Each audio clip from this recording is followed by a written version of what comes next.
The electric fence wire that you get on Amazon is a really nice spool. We bought a couple of these spools and we put together our 7-strand electric fence that you see behind me. And the spools are of high quality. They don't break. I can put my little dowel in there and run it behind the ATV like a spinning, or put it on the spinning jenny and run it there as well. Holds up really well.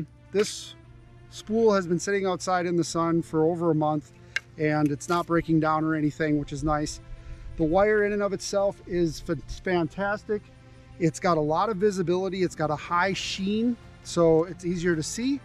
And we've really cranked these things down and haven't broke a single strand. So I really like this style of wire. It's high quality. It hasn't tarnished or rusted or any of that.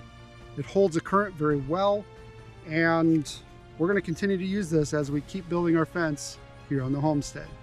My name's Ryan with Backroad Reviews. Thanks for watching.